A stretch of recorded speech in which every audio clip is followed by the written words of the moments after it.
Okay. Welcome to 10 Tech Entrepreneurs in Nebraska. I'm Shonna Dorsey with the Nebraska Tech Collaborative and intern Nebraska powered by Exarban. Here with my co-host. Brian Poppe. I work at Mutual of Omaha. Boy, and we are joined today by Karen. And Karen, I don't know that I picked up how to pronounce your last name, so I'm sorry about this. It's a tough one. It's Borchert. Borchert? Yeah. Ugh, Yeah, it's all like right. a mouthful. Yeah. I kind of like it. It's a very yeah.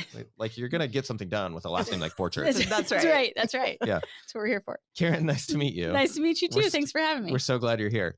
Great. So go ahead, Shonna. You set up this one. No, you do it. I was going to say, whoa, I'm sitting back waiting. I was like, go ahead. All right. This is one of the first that are like connected. Oh, the two yes. podcasts we've got connected. So Yes. I guess before we get started, 10 is a 10-minute podcast. No cuts, no edits, maybe a retake or two somewhere sprinkled in there. But for the most part, this is the live conversation. So again, we're stringing together two different podcasts. So last week we had on Marina, who currently works at Alpaca. Right. And today we have Karen, the who is founder of Alpaca. Amazing. Yeah. Yes.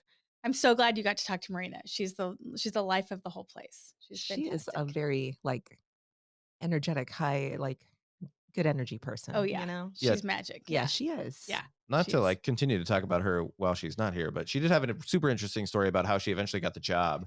Yeah. And you gave us one other tidbit that she did not share, which was that job offer came in a somewhat unique way. That's true. That's true. Marina and I were talking back and forth over text message, and I finally sent her a job description, but we were back and forth with a whole bunch of different crazy conversations. And so I finally just offered her the whole job over text message.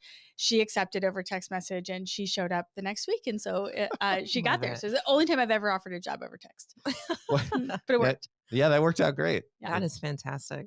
Okay, wait. We got to back all the way up. Perfect. How did we get here? Yeah. Karen, you started your own company, which we're so happy to see that's becoming a more common thing here in Nebraska, Omaha. Mm-hmm. So good to see. But how did you get there? Yeah. Well, I grew up in Nebraska. I spent a lot of years away from Nebraska in a couple of different places and a lot of different roles. Started out in nonprofit leadership and then moved into operations for technology companies, and was sort of most recently COO at Flywheel. And so learned a ton from all of those leaders and founders and teams there. So that was amazing. And when I was there, they asked me, they're like, what are you going to do next? And I was sitting with Rick actually at Wilson and Washburn. And he said, what are you going to do next? And I said, well, I think we should figure out a way to pay teachers like software developers. And he was like, what? I was like, well, it's not exactly as simple as that, but I feel like my degree is actually in teaching. And then I went down an entrepreneurial path instead from the very beginning. But I've always had a really strong respect for the profession of teaching and education. And but it's always been really hard to think of it as a viable career path to go back to. I think a lot of technology team members feel that way. I've heard them say, I'd love to teach English. I'd love to teach computer science. But a lot of people don't because it's a profession that hasn't gained the same level of respect, yet it is so vitally important. And so I said at that time, there's got to be better ways to invest in this profession in a way that's not charity. Teachers aren't charity cases. They're professionals. They have extraordinary professional degrees and do amazing work. And so we should be investing in it, in that profession, in different ways. So I started Alpaca to do that. That's amazing. Yeah.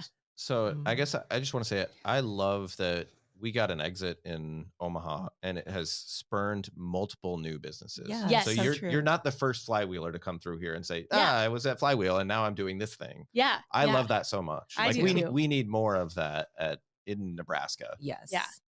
And one of my favorite things about that is actually that almost everybody that left Flywheel to start or join the leadership of a company is bringing this kind of lens of creating an extraordinary culture or creating an extraordinary employee experience into their businesses. So Workshop does that, obviously, in the way they're doing internal communications. We're kind of all about the employee experience that teachers have at school. You see it happening at Pet Friendly with the way that they are, they're kind of moving. You see it in Bloomerang. There's just so many cool things that are happening. And I think the idea of great company cultures is coming from almost everybody who left Flywheel has that as part of the focus of their new role, which I think is so cool. It's so cool. Yeah. And to see it just get embedded into other companies is Yes. fantastic. Yeah. So Agree. Great point. Yeah. Did you have a follow-up? Oh yeah, nothing else there on the Flywheel. okay. So I was back to Alpaca still. Yeah, Like, sure. Yeah. So tell us about like maybe the first, like getting the first few customers and then scaling to where you are now. Cause like to me, anybody who's considering an entrepreneur career is like, that's gotta be like the scariest thing of like, well, I've got this great idea. Yeah. Here's what I want to do. I want to like improve the employee experience for teachers or figure out a way to like treat them like software developers effectively. Yeah, right. But I've got to find a way to get a customer. And then from there, I've got to figure out how do I get my 10th customer, my 100th customer, my 1000th customer. Okay. And my bad. I do need to ask one other question in here is what is Alpaca? Sure. Sure. Yeah. That's a really good question. So I'll answer them both in perfect. Yours first and then yours. Yeah. So Alpaca is, we're focused on creating basically recognition and support systems for teachers, for schools. So all of the ways that we create amazing support systems for employees and other companies. So things like recognition and rewards, employee engagement, surveys, new ways to make sure that all employees have a seat at the table and have a voice in the room. All of those things are the things that we do. We do it through a really unique model up front, and actually kind of how we started and got our first customer was with something that looked a little bit like, if you're familiar with a lot of subscription boxes like Stitch Fix for teachers, but paid for by schools. So it was a pack of sort of supplies, teacher appreciation, snacks and treats, just like something that would just absolutely make a teacher's day, make them feel really special and important, but provided by the school, PTO, parents, and community members who really believe in the profession. And so we did that early on with a pilot of 5 schools, starting with my kids' own school, because that was the easiest principal to get a meeting with. And so we started there, and it caught on really fast among teachers and principals here in Omaha. And then, you're right that one of the hardest and most challenging things is not, in a way, it's not your first customer, because when you get your first customer, that's when you're like, ooh, I have an idea that might actually turn into a business. Mm-hmm. And then, you go over and get office space, and then all of a sudden you're like, I got to sell this to so many more people. Office space is expensive. Hey, hold on, wait a minute. So really it's, now it's about, saying, okay, well, Omaha or the schools right around us, they have these needs, but different schools and school districts, there's lots of districts in this country that have one elementary, one middle school, one high school, the superintendent's playing double duty as the elementary principal, and their needs are really different, and their teachers are really different. So we're learning how to create kind of these recognition systems or support systems for districts of all sizes. And so, I actually just got back last night we've been on the road for 2 weeks at conferences of school administrators, school principals, and you spend a few days with a whole bunch of school administrators in Anaheim, California. You learn a lot. It's really good. So honestly, like we're big learners, and I'm in big learning mode, and that's kind of how we scale it. So as we're growing, we're turning into kind of a more complete, lots more data and surveys coming in, lots more insights back to school administrators, and then continuing with really wonderful hospitality back to teachers. So that's what we're doing. Yeah, fascinating. I hadn't thought about like customer niches that way of like, this is a small school district and they need X, and this is, I almost feel like the larger ones are going to be easier to serve, harder to get into, right? But once you're like, you've got the meeting, then I think it's probably easier. Yeah, there's a little more bureaucracy on those big school districts, but there's a little bit more budget too. That's true. Yeah.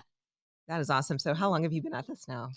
We started our pilot in January of 22. Okay. So we're just into our second full school year. So we support about 3,000 teachers. We just signed. Congratulations. Thanks. We just signed about 100 schools across Iowa. So we're expanding to our second state fully. And it's really fun. We've got, just an extraordinarily joyful team running things over here in Millwork Commons. So we're having a good time. That's awesome. And how large is your team now? We have 7 of us. 7? Yeah, 7 of us, including Marina, who is really, kind of all of our bosses. Well, Karen, thanks for joining us today. Thank you so much. This was really fun. Yeah, to hear the background of Alpaca and, connect those couple 2 podcasts that we've recorded. Cool. Great. Thank you so much. It's going to be good. Yeah, thanks for I doing know this. we have 5 seconds. That feels like a Yeah. long time, but we will definitely plug Alpaca. And how can people help? That's one final question. Oh, yeah. Meet our, I think, introduce us to the schools, districts, and principals in your life. Okay. That's what we need. Okay. Yeah. Yeah. Awesome. Awesome. Thanks, everyone. Thank you. Great. Thank you.